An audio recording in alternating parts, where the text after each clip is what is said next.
যারা মানুষের প্রতি অবিচার করেছে, মানুষকে অপমানিত করেছে, তাদের জন্য এবার রবীন্দ্রসঙ্গীত না, এবার 4 তারিখ ডিজে বাজবে। কণ্ঠস্বরের নমুনা সংক্রান্ত মামলায় আরও চাপে পড়লেন তৃণমূল সাংসদ অভিষেক বন্দ্যোপাধ্যায়। কণ্ঠস্বরের নমুনা দেওয়ার পক্ষেই সওয়াল হাইকোর্টের। বৃহস্পতিবার কলকাতা হাইকোর্টে এই মামলার শুনানিতে কোনো রক্ষা কবচ দিলেন না বিচারপতি তীর্থঙ্কর ঘোষ, বরং মামলাটি থেকে নিজেকে সরিয়ে নিলেন তিনি। ফলে এখন এই মামলা ফের প্রধান বিচারপতির কাছে পাঠানো হবে। ফলে এই মামলা কে শুনবেন তা ঠিক করবেন ভারপ্রাপ্ত প্রধান বিচারপতি।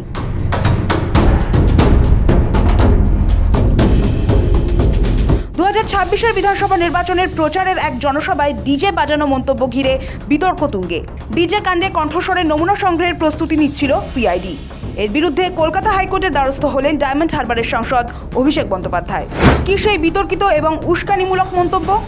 সম্প্রতি শেষ হওয়া 26 বিধানসভা নির্বাচনের প্রচার চলাকালীন বিজেপির শীর্ষ নেতৃত্বকে নিশানা করতে গিয়ে বেশ কিছু বেলাগাম ও বিতর্কিত মন্তব্য শোনা গিয়েছিল তৃণমূল নেতা অভিষেক বন্দ্যোপাধ্যায়ের গলায়। তার মধ্যেই অন্যতম ছিল তার ডিজে বাজানো সংক্রান্ত একটি নির্দিষ্ট বক্তব্য। নির্বাচনে ভোট প্রচারে বেরিয়ে অভিষেক বলেছিলেন 4 তারিখের পরে ডিজে বাজানো হবে, মমতা যতই উদার হোক 4 তারিখ জবাব হবে। আমি অমিত শাহকে বলবো 4 তারিখ বাংলায় থাকবেন আপনি, 4 তারিখ দেখা হবে।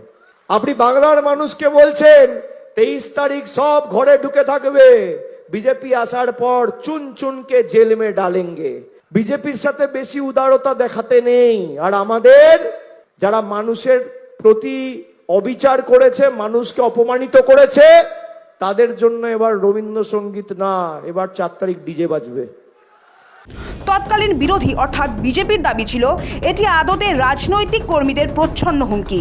জমা পড়া অভিযোগে বলা হয়েছে যে অভিষেকের তৎকালীন বাচনভঙ্গি, শরীরী ভাষা এবং শব্দচয়ন আসলে উস্কানিমূলক এবং সাধারণ বিরোধী কর্মীদের প্রতি তীব্র হুমকি ছাড়া আর কিছুই নয়। অভিষেকের বিরুদ্ধে প্রথমে বিধাননগর সাইবার থানায় অভিযোগ দায়ের হয়েছিল, পরে সেই মামলার তদন্তভার যায় সিআইডির হাতে। সিআইডির বিরুদ্ধে হাইকোর্টে যান অভিষেকের কণ্ঠস্বরের নমুনা সংগ্রহ করতে চেয়ে সিআইডির আবেদন মঞ্জুর হতেই কলকাতা হাইকোর্টের দ্বারস্থ হলেন অভিষেক।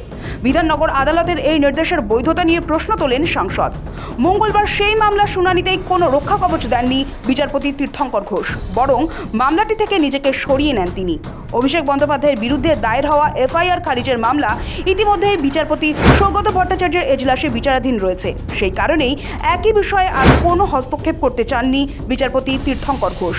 তিনি স্পষ্ট জানিয়ে দেন, এই মামলার মূল বিষয় অন্য বেঞ্চে বিচারাধীন থাকায় সেখানে গিয়ে নিজেদের বক্তব্য পেশ করতে হবে। মঙ্গলবার শুনানির সময় তদন্ত প্রক্রিয়া নিয়ে গুরুত্বপূর্ণ মন্তব্য করেন বিচারপতি ঘোষ। তার প্রশ্ন ছিল, তদন্তকারী সংস্থা কিভাবে তথ্য প্রমাণ সংগ্রহ করবে সেটা তাদের ব্যাপার, আদালত কেন সেই প্রক্রিয়ায় হস্তক্ষেপ করবে?